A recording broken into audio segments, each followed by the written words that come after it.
President বা রাষ্ট্রপ্রধান কথাটা শুনলেই প্রথমে মাথায় কি আসে? বিলাসবহুল জীবন, অর্থ, যশ কিংবা ধরাছোঁয়ার বাইরের একজন মানুষ। তবে এখন যার কথা বলবো সেই মানুষটা এসব চিন্তাধারার বাইরের এক মানুষ। নাম হোসে মুহিকা। ছিলেন উরুগুয়ের সাবেক প্রেসিডেন্ট। প্রেসিডেন্ট হবার পরেও খুব সাধারণ জীবনযাপন করতেন তিনি। সাধারণ মানে একেবারেই সাধারণ।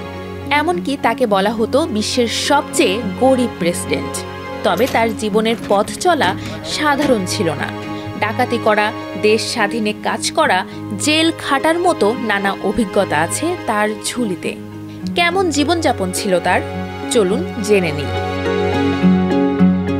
নির্বাচনী প্রচারণায় যেমন দেখা যায়, প্রতিযোগীরা বিলাসী বিজ্ঞাপন, বিলবোর্ড বা প্রচুর অনুষ্ঠান আয়োজন আর লাখ লাখ টাকা খরচ করেন। সেখানে তিনি ছিলেন একেবারেই উল্টো। উরুগুয়ের 40তম রাষ্ট্রপতি হবার দৌড়ে তিনি প্রচারণায় খরচ করেছিলেন খুব অল্প পরিমাণ টাকা। তখন না হয় প্রচারণার টাকা ছিল না, প্রেসিডেন্ট হবার পর তো অনেক টাকা হবার কথা, কিন্তু সেখানেও তেমন মিল পাওয়া গেল না অন্য রাষ্ট্রপ্রধানদের সাথে। মুহিকার মাসিক বেতন ছিল প্রায় $12,000। সেখান থেকে তিনি দান করে দিতেন 90%, নিজের জন্য রাখতেন মাত্র $775, যা ছিল গরিব মানুষের মাসিক আয় থেকে কিছুটা বেশি। সরকারের পক্ষ থেকে বিশাল প্রাসাদ দেওয়া হলেও তিনি সেটাও নেননি।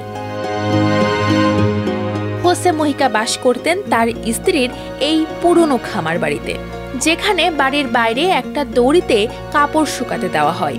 পানি আসে বাড়ির উঠোনের একটি কুয়ো থেকে, আর পাহারাদার বলতে কেবল 2 জন পুলিশ ও একটি 3 পাওয়ালা কুকুর।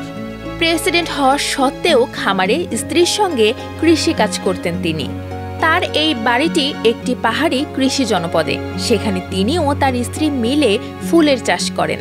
পরিবার চলে তার স্ত্রীর আয় থেকে। গরিব জীবন কাটালেও কোনো ঋণ রাখেননি তিনি, এমনকি তার কোনো ব্যাংক অ্যাকাউন্টও ছিল না। নিজেকে পরিচয় দিতেন কৃষক হিসেবে। 2010 সালে প্রেসিডেন্ট হোসে মুহিকা তার সম্পদের পরিমাণ দেখান $1,800, যা কিনা তার 1987 মডেলের ভক্সওয়াগন বিটল গাড়িটির দাম। মুহিকার জীবনের পথ চলা এতটাও সহজ ছিল না। তিনি তার বাবাকে হারিয়েছিলেন মাত্র 8 বছর বয়সে। সংসারে নেমে এসেছিল চরম দারিদ্র্য।